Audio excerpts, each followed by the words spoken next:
Horses are beautiful, aren't they? Hi, my name is Niki Marie Hansen, and I am a veterinary prosthetist.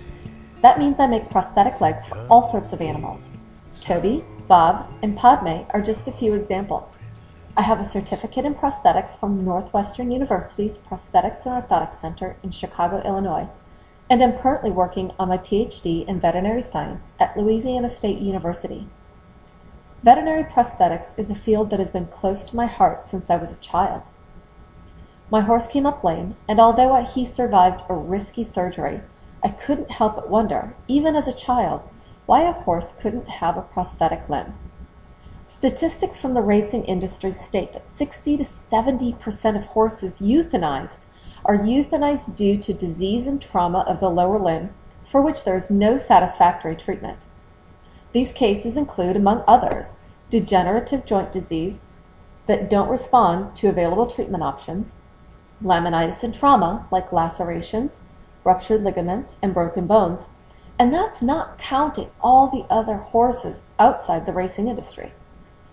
Amputation and the successful use of prosthetics are becoming more widely available in small companion animals, but this option remains largely elusive for the equine. The benefit of developing a treatment must always be weighed against the pain caused to research subjects, and as such, it will never and should not be acceptable to amputate the limb of a healthy horse in order to advance the availability of these treatment options. This until now has left the option of equine amputation and prosthetic development in a state of rare and often short-term successes. It is my belief that successful lower limb amputation and prosthetic implantation in the horse is possible. Horses are big, really big.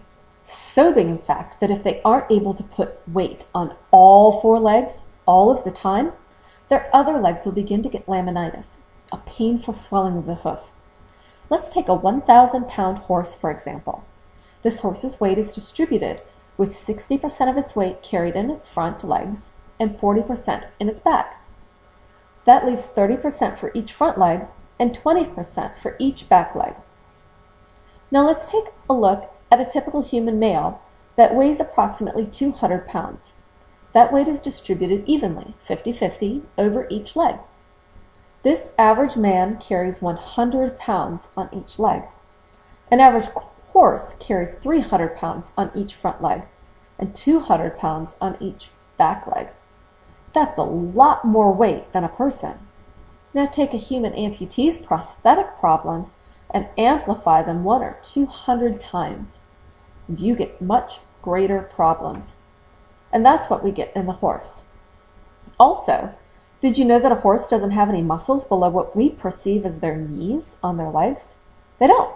The only soft tissue present are nerves, blood vessels, tendons, and ligaments. Without any muscle to distribute blood flow, the vascular supply to the lower limb is greatly diminished, like a person with diabetes that has difficult time healing from ulcers on their legs and feet. A horse often has a difficult time healing from any trauma of the lower leg. Horses are also not the best patients. When a horse throws a tantrum, they throw it in a big way, often hurting themselves again in the process. This is why the horse's temperament has to be assessed, so they don't mess up what we're trying to fix. Also, traditional prosthetics for horses are expensive, time-consuming. Most owners have neither the time nor the money available to properly care for an amputee horse. I'm not proposing to put a prosthetic limb onto a horse. I'm proposing to put one into a horse. Radical, maybe, but let's not jump to conclusions just yet. There's this cool guy in Sweden named Per Ingvar Brainmark, and in the 1950s he discovered a phenomenon called osseointegration, where bone grows into a material that has been implanted into the body. In this case, it's titanium. Osseo-integrated prosthetics have been used in people, dogs, sheep, and even a cat. The implants have made the lives of all of these individuals better by eliminating sores and swelling, but these implants also make the individual feel as if the prosthetic is more like a part of them. In the 1990s, a veterinarian in California cemented implants into the amputated limbs of horses. However, after about 9 to 12 months, the implants started getting infected, and with no way to treat the infection, the horses that had lived relatively comfortably with this implant had to be humanely euthanized. With some new work by a few researchers, the problem of infection with implanted prosthetics is close to being resolved. Although the veterinarian in California did something revolutionary, there is no hard data to back up what he did. There needs to be an incremental approach to show the veterinary community how long these implants will last and how strong they are. This is what I aim to do with this study. I'm going to use a titanium per-fits prosthetic implant designed by Dr. Noel Fitzpatrick of Fitzpatrick Referrals in England.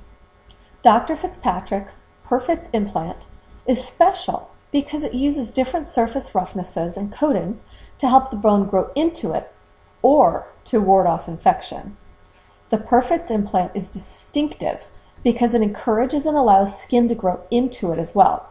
Skin growing into an implant is extraordinary because a continuous skin implant interface doesn't allow bacteria to enter the body and cause infection.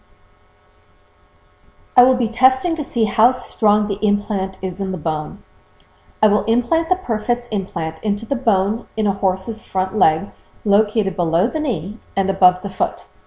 No, I'm not using live horses. Over the past year, I have collected bones from horses that were humanely euthanized for a number of really sad reasons, like being so lame they could barely walk, having terrible neurological problems, or having really bad problems with their gastrointestinal systems that couldn't be surgically fixed. But even in death, these horses are still able to help save other horses by providing valuable research tissue, much like a human cadaver's role in a medical school's anatomy lab. The biomechanical testing of orthopedic implants outside of the body is standard in determining viability, durability, and longevity of the implant. Although these tests are not completely representative of the forces exerted upon the implants inside of the body, they do provide a very good estimate of how the implant will behave within a living animal. Things I look for when testing biomechanically are how a construct breaks, where it breaks, if it breaks, and how long it took to break, and at what force did it break at.